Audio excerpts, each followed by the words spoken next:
भगवान श्री कृष्ण का महिलाओं के प्रति विशेष अनुराग था और महिलाएं भी उनके प्रति विशेष अनुराग रखते थे। इसके पीछे कई कारण हैं कि वे महिलाओं की संवेदना और उनकी भावनाओं को अच्छी तरह समझते थे, कि वे उनका विशेष सम्मान करते थे, कि वे उनकी रक्षा के लिए हर समय तत्पर रहते थे। श्री कृष्ण के जीवन में राधा रानी के बाद जिस दूसरी महिला की अहम भूमिका रही वह उनकी पत्नी रुक्मिणी थी। राजकुमारी रुक्मिणी विदर्भ के राजा भीष्मक की पुत्री थी। जब कृष्ण बाहुयुद्ध के महारथी चाणूर के साथ अखाड़े में उतरे थे, उस समय रुक्मिणी मथुरा में ही थी। वह उन पलों की भी साक्षी थी जब कृष्ण ने मथुरा के राजा कंस को झटके में ढेर कर दिया था। मथुरा राज्य में कंस के अत्याचारी शासन को खत्म करने और समता स्थापित करने की ओर श्री कृष्ण का यह पहला कदम था। 16 वर्ष की उम्र में जब कृष्ण ने वृंदावन छोड़ा था, उससे पहले ही सारे संसार में उनकी रास लीला की कहानियां मशहूर हो गई थी। लोग कृष्ण के नृत्य और वृंदावन में होने वाली खूबसूरत घटनाओं का वर्णन लोक गीतों के माध्यम से करते थे और बताते थे कि कैसे एक साधारण से गांव के लोग कृष्ण की मौजूदगी में एक साथ इकट्ठा होकर आनंद और स्नेह से सराबोर हो जाते हैं। रुक्मिणी ने बचपन से ही ये सब बातें सुन रखी थी। जब कृष्ण ने कंस का वध किया था तो रुक्मिणी लगभग 12 साल की थी। उसी समय से उन्होंने अपना मन बना लिया था कि वह कृष्ण के अलावा किसी और से शादी नहीं करेंगी। उस समय कृष्ण एक मामूली ग्वाले से ज्यादा कुछ नहीं थे, जिसने एक बहादुरी का काम किया था। लेकिन रुक्मिणी एक बहुत बड़े साम्राज्य की राजकुमारी थी। फिर भी वह कृष्ण से विवाह करना चाहती थी। उन्होंने कृष्ण के सामने अपने प्रेम का इजहार करने के लिए कई तरीके भी आजमाए। कृष्ण भी इस बात से अनजान नहीं थे, क्योंकि उन्हें हर किसी की भावनाओं और इरादों के बारे में पता होता था। अगले कुछ साल कृष्ण ब्रह्मचारी बनकर घूमते रहे। रुक्मिणी ने यह तय कर लिया था कि जब भी वे विदर्भ पहुंचकर भिक्षाम देहि कहेंगे तो वह उन्हें भिक्षा देने वालों में सबसे आगे होंगी। वो कृष्ण के साथ साथ घूमती रहीं, हालांकि वह उनके झुंड से अलग रहती थी। कृष्ण जहाँ भी जाते वह वहाँ पहुँचती और उन्हें भिक्षा देती। वह उन्हें भिक्षा देने वाली अकेली महिला नहीं थी, लेकिन सबसे खास जरूर थी, क्योंकि वह कृष्ण से विवाह करना चाहती थी। ऐसे कई लोग थे जो कृष्ण का पीछा करने की कोशिश करते थे और चाहते थे कि कैसे भी उनकी नज़र में आ जाए। उनके नीले जादू ने लोगों को पागल बना दिया था और श्री कृष्ण को भी तो इसमें बड़ा मजा आता था, लेकिन उन्होंने अपने इस जादू का दुरुपयोग कभी नहीं किया। वह बस यही सोचते थे कि लोगों को कैसे ऊपर उठाया जाए। आप चाहे किसी आदमी से प्यार करें या किसी औरत से या फिर किसी गधे से या किसी और से, जब किसी के मन में प्रेम पैदा हो जाता है तो कोई भी समझदार इंसान उसे विकसित ही करना चाहता है, उसे खत्म करना नहीं चाहता।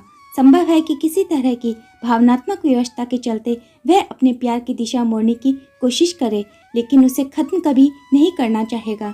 इसी तरह श्री कृष्ण भी अपने नीले जादू को जारी रखते थे। वे लोगों को प्रेम करने के लिए प्रेरित तो करते थे, लेकिन साथ ही यह कोशिश भी करते थे कि लोग उस प्यार को एक सही दिशा दे सकें, जिससे वह उनके लिए लाभकारी हो सके। वह यह नहीं चाहते थे कि लोगों के मन में निराशा और ईर्ष्या आए कि वे उन्हें पा नहीं सके। उनके जीवन में न जाने कितनी ही ऐसी स्थितियां आई जब उन्होंने एक स्त्री के स्नेह को ज़्यादा सकारात्मक और उपयोगी बनाने के लिए उसे दूसरी दिशा देने की कोशिश की, ताकि वह अपने प्रेम को मात्र एक शारीरिक इच्छा न समझे और खुद को एक उच्च संभावना में रूपांतरित कर सके। उनकी इस कोशिश का एक उदाहरण राजकुमारी रुक्मिणी भी थी। जब भी रुक्मिणी को किसी त्योहार या किसी उत्सव का बहाना मिलता तो वह कृष्ण की एक झलक पाने और उनसे बात करने की आस में मथुरा पहुंच जाते। श्री कृष्ण ने अपनी ओर उनके इस दृढ़ आकर्षण को महसूस किया था, लेकिन वह उनके इस प्रकार के प्रेम को बढ़ावा नहीं देना चाहते थे। वह जानते थे कि रुक्मिणी एक राजकुमारी थी, जबकि वो खुद कहीं के राजा नहीं थे। चूँकि रुक्मिणी से विवाह का प्रश्न ही नहीं उठता था, इसलिए वह उनकी इस तरह की प्रेम भावना को और भड़काना नहीं चाहते थे। वह हमेशा उनके प्रेम की आग को शांत करने की कोशिश करते थे, लेकिन साथ ही वह उस प्रेम को पूरी तरह कुचलना भी नहीं चाहते थे। इसलिए रुक्मिणी के इस प्रेम की ओर बस इतना ही ध्यान दिया कि उसे सही दिशा में मोड़ा जा सके, लेकिन रुक्मिणी का निश्चय दृढ़ था। जब कृष्ण के मित्र उद्धव विदर्भ आए तो रुक्मिणी ने अपना निर्णय उन्हें बताते हुए कहा कि चाहे जो हो जाए मैं केवल कृष्ण से ही विवाह करूंगी। अगर उन्होंने मुझसे शादी करने से मना किया तो मैं आग में कूदकर अपनी जान दे दूंगी। उधर रुक्मणी का भाई रुक्मी उनकी शादी चेदी के राजा शिशुपाल से कराना चाहता था, क्योंकि यह एक बहुत अच्छी संधि साबित होती। रुक्मी की महत्वाकांक्षाएं बहुत बढ़ चुकी थी। वह अपनी बहन रुक्मणी का विवाह शिशुपाल से कराकर एक बहुत महत्वपूर्ण गठबंधन बनाना चाहता था। वह खुद राजा जरासंध की पोती से विवाह करना चाहता था। चूंकि जरासंध बूढ़ा हो गया था, इसलिए रुक्मी ने अंदाजा लगाया कि अगर जरासंध अपने पूर्वजों की दुनिया में चला जाए तो आसपास के क्षेत्र में वही सबसे शक्तिशाली व्यक्ति होगा और इस तरह वह इस पूरे साम्राज्य का राजा बन जाएगा। उसकी इस मंशा को पूरा करने के लिए रुक्मणी एक बहुत खास मोहरा साबित हो सकती थी। इधर रुक्मणी को यह सब पता चल गया। वह उन लड़कियों में से तो नहीं थी जो महिला होने के नाते शांत रह जाए। रुक्मणी ने इतनी तीव्रता के साथ अपनी बात रखी कि वे समझ ही नहीं पाए कि आखिर उनके साथ क्या किया जाए। कई बार उनके भाई ने उन्हें जबरदस्ती झुकाने की सोची, लेकिन वह ऐसा करने की हिम्मत नहीं जुटा पाया, क्योंकि रुक्मणी बहुत तेज स्वभाव की थी। विदर्भ से लौटकर उद्धव ने कृष्ण को बताया कि रुक्मणी केवल आपसे ही विवाह करने की जिद पर अड़ी हुई हैं और अगर ऐसा नहीं हुआ तो वह खुद को खत्म कर लेंगी। उद्धव की यह बात सुनकर कृष्ण मुस्कुराए और बोले, मैंने न जाने कितनी ही राजकुमारियों को यही कहते सुना है, लेकिन बाद में सबने किसी और से शादी कर ली और अब वे सब खुशी खुशी जी रही हैं। ऐसा कहना लड़कियों के लिए आम बात है, लेकिन बाद में वे सभी अपने लिए योग्य वर से शादी करके उनके साथ आराम से रहने लगती हैं। श्री कृष्ण की बात सुनकर उद्धव बोले, नहीं वासुदेव, तुम गलत समझ रहे हो। वो बहुत जिद्दी हैं और अपनी मर्जी की मालकिन हैं। इस पर कृष्ण ने पूछा, इतनी दृढ़ संकल्प वाली महिला मुझ जैसे ग्वाले से विवाह क्यों करेगी भला? वह अपने लिए कोई सुंदर सा राजकुमार ढूंढ ले और उससे विवाह कर ले। लेकिन रुक्मणी ने अपना इरादा नहीं बदला और वह इसी बात पर अड़ी रही कि वह सिर्फ श्री कृष्ण से ही विवाह करेंगी। जब कृष्ण और बलराम को जरासंध के आगमन को टालने और नगर को जलने से बचाने के लिए मथुरा छोड़ना पड़ रहा था, तो रुक्मणी के दादा कैशिक ने उन दोनों को आश्रय दिया था।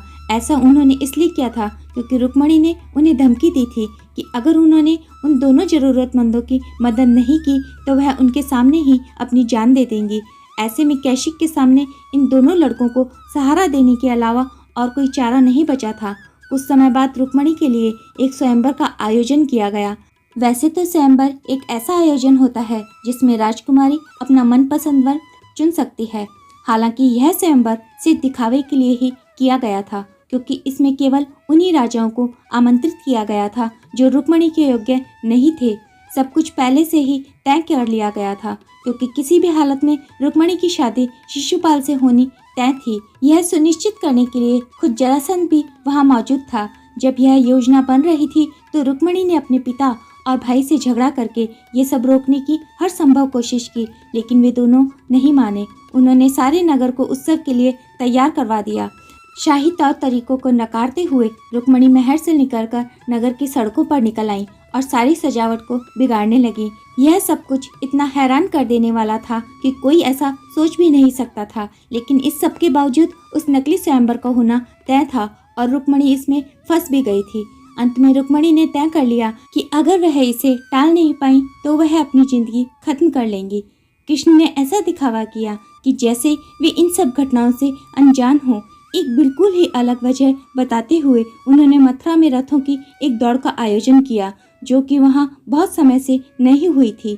यादव जाति के कई सेनापति और मुखियाओं ने इस आयोजन का विरोध करते हुए कहा कि जब दूसरी कई और चीजें करने को हैं तो रथों की दौड़ आयोजित करने का क्या मतलब है।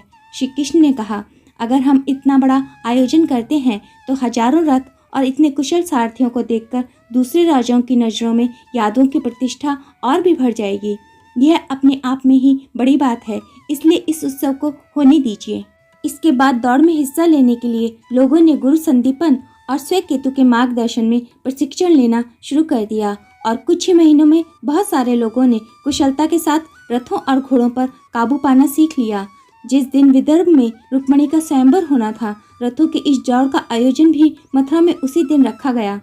इस बात से रुक्मणी बहुत निराश हो गई और सोचने लगी, कृष्ण ऐसा कैसे कर सकते हैं। मैंने लाखों बार उनके सामने अपने प्रेम को व्यक्त किया, लेकिन उन्होंने कभी कोई उत्तर नहीं दिया।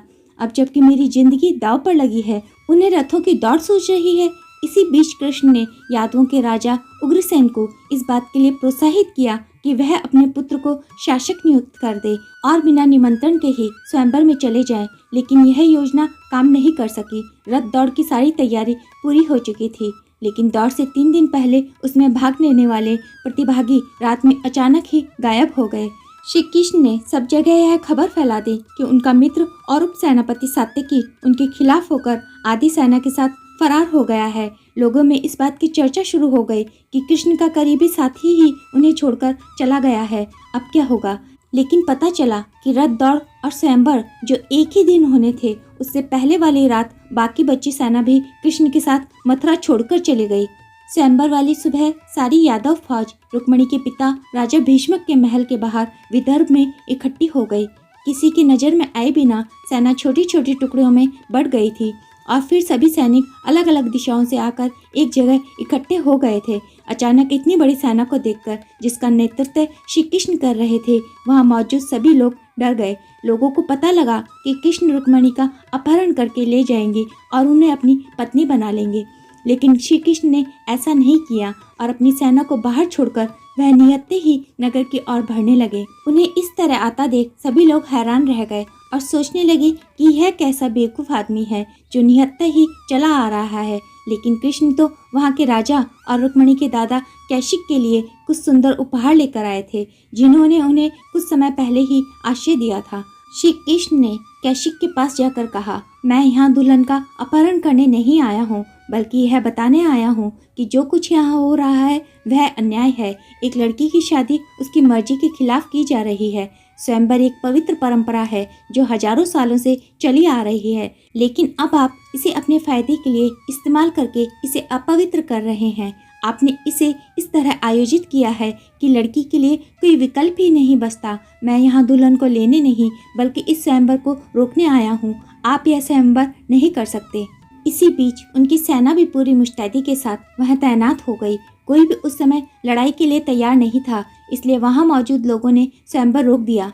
इधर जरासंध भीतर ही भीतर गुस्से में उबल रहा था। उसे पहले ही कृष्ण का हिसाब चुकता करना था। ऐसे में कृष्ण की वजह से स्वयंवर के निरस्त होने और वापस अपने राज्य लौटने की वजह से हुई बेइज्जती को जरासंध बर्दाश्त नहीं कर पाया। उसने कसम खाई, इस लड़की की वजह से आज मेरी इतनी बेइज्जती हुई है, मैं इस अपमान का बदला इसका खून पी कर लूंगा। एक अन्य पौराणिक कथा के अनुसार महालक्ष्मी स्वरूपा देवी रुक्मिणी विदर्भ राज महाराज भीष्मक की पुत्री थी। राजकुमारी रुक्मिणी अपने यहाँ आने वाले लोगों द्वारा द्वारकाधीश श्री कृष्ण के रूप, गुण और वैभव की लगातार प्रशंसा सुनकर श्री कृष्ण पर मोहित हो गई। सब लोग उन्हें बताते थे कि श्री कृष्ण अलौकिक पुरुष हैं, रूप, सौंदर्य और गुणों के भंडार हैं। इस समय संपूर्ण विश्व में उनके समान अन्य कोई पुरुष नहीं है।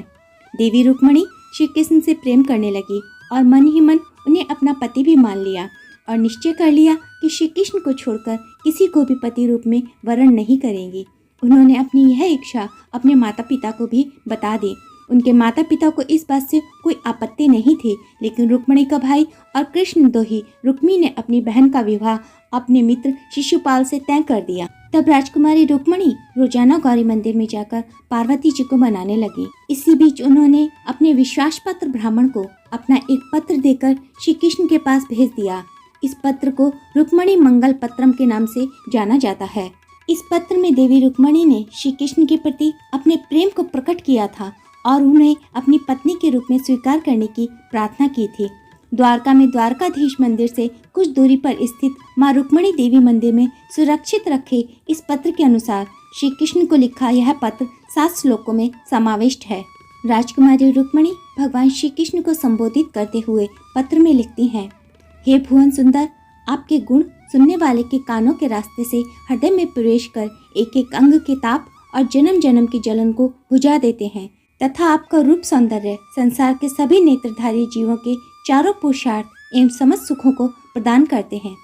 आपके गुणों को स्वर्ण करके हे अच्युत, मेरा चित्त लज्जा छोड़कर आप ही में पुरिष्ट हो गया। हे मुकुंद, कुल, शील, स्वभाव, सौंदर्य, विद्या, अवस्था, धन और धर्म सभी में आप अद्वितीय हैं। मनुष्य लोक में जितने भी प्राणी हैं, सबका मन आपको देखकर शांति का अनुभव करते हुए आनंदित होता है। ऐसी स्थिति में हे पुरुष सिंह, आप ही बतलाइए, ऐसी कौन सी कुलवती, परम गुणवती और धैर्यवती कन्या होगी जो विवाह योग्य समय आने पर आपको ही पति के रूप में वर्ण न करेगी। यहाँ देवी रुक्मणी उदाहरणों के बहाने श्री कृष्ण के सामने अपने गुणों कुलवती, महागुणवंती और धैर्यवती को प्रकट करना चाह रही हैं, जो कि पहल रुक्मणी जी ने की थी। अतः मन की बात को कहने का साहस भी उन्हें ही करना था। इसलिए अगले श्लोक में वे साफ साफ शब्दों में कह देती हैं और अधिकार के साथ प्रस्ताव भी देती हैं। इसलिए हे नाथ, मैंने आपको आत्मसमर्पित कर दिया है। आप तो अंतर्यामी हैं, मेरी भी मन की बात आपसे छिपी नहीं है। इसलिए हे विभो, आप यहाँ पधार कर मुझे अपनी पत्नी के रूप में स्वीकार कीजिए। हे कमल नयन, मैं आपको समर्पित हो चुकी हूँ और सिर्फ आपकी हूँ। जैसे सियार सिंह का भाग नहीं ले जा सकता, उसी प्रकार हे वीर, शिशुपाल निकट आकर मेरा स्पर्श न कर सके। कुआं आदि खुदवाने, यज्ञ आदि करने, दान, नियम, व्रत तथा देवता, संतों और गुरुओं आदि की पूजा के द्वारा यदि मैंने भगवान की कुछ आराधना की है, तो हे श्री कृष्ण, आप आकर मेरा पाणी ग्रहण करें। श्री कृष्ण के सिवाय शिशुपाल या अन्य कोई भी पुरुष मेरा स्पर्श न कर सके।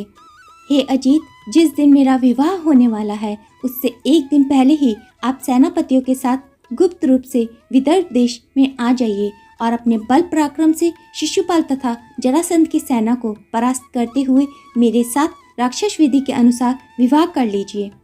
उस समय किसी लड़की का हरण कर उससे विवाह करने को राक्षस विवाह कहा जाता था। हालांकि इस विवाह में देवी रुक्मणी की ही पूर्ण सहमति और इच्छा थी, इसलिए यह गंधर्व विवाह था। लेकिन समाज की नज़र में वह श्री कृष्ण द्वारा राक्षस विवाह करना ही कहलाता, इसलिए देवी रुक्मणी ने राक्षस विवाह ही करने को कहा है। अब यदि आप यह सोच रहे हैं कि तुम तो अंतःपुर में रहती हो, मैं तुम्हारे भाई बंधुओं को कोई हानि पहुंचाए बिना तुम्हें कैसे ला सकता हूं, तो मैं आपको इसका भी उपाय बतलाती हूं। हमारे यहाँ एक नियम के अनुसार विवाह के एक दिन पहले कुल देवी के लिए एक यात्रा होती है। उस यात्रा में नववधु को नगर के बाहर स्थित श्री पार्वती जी के मंदिर में ले जाया जाता है। उस समय आप मेरा हरण कर मुझे ले जा सकते हैं। राजकुमारी रुक्मणी अच्छी तरह जानती थी कि विवाह के बीच में से उनका हरण कर ले जाना बिल्कुल आसान न होगा, इसलिए वे श्री कृष्ण को उपाय बताकर कोई न कोई योजना बनाने का संकेत दे देती हैं। लेकिन देवी रुक्मणी को इस बात का डर भी था कि श्री कृष्ण आएंगे या नहीं, तो वे इस परिस्थिति की संभावना की भी अनदेखी नहीं करते और आखिरी श्लोक में साफ साफ शब्दों में बता देती हैं कि श्री कृष्ण को रुक्मणी के लिए आना ही होगा। वे पत्र में लिखती हैं, हे अंबुज नयन, उमापति भगवान शिव के समान बड़े बड़े महापुरुष भी अपने अंतःकरण के अज्ञान को दूर करने के लिए आपके चरण कमल के रस से स्नान करना चाहते हैं। महादेव की जटाओं में निवास करने वाली गंगा जी को विष्णुपदी भी कहते हैं। यदि मैं आपका वह प्रसाद, आपकी वह चरण रज न पा सकी, तो व्रत द्वारा अपने शरीर को सुखाकर अपने प्राणों का त्याग कर दूंगी। 100 जन्मों में कभी तो आपकी कृपा मुझे प्राप्त होगी ही। देवी रुक्मणी का यह संदेश पाकर भगवान श्री कृष्ण रथ पर सवार होकर शीघ्र ही कुंडिनीपुर के लिए चल दिए। श्री कृष्ण ने विद्युत तरंग के भांति पहुंचकर राजकुमारी रुक्मणी का हाथ पकड़ लिया और उन्हें खींचकर अपने रथ पर बिठा लिया तथा तीव्र गति से द्वारका की ओर चल पड़े। रास्ते में उन्हें भयंकर युद्ध भी करना पड़ा। श्री कृष्ण और उनके बड़े भाई बलराम जी ने सबको परास्त कर दिया। भगवान श्री कृष्ण ने रुक्मणी जी को द्वारका ले जाकर उनके साथ विधिवत विवाह किया। इस कथा में श्री कृष्ण और रुक्मणी का प्रेम, विश्वास और एक दूसरे के प्रति समर्पण को दर्शाया गया है। यह कथा प्रेम की शक्ति और सच्चे प्यार की जीत को प्रदर्शित करती है।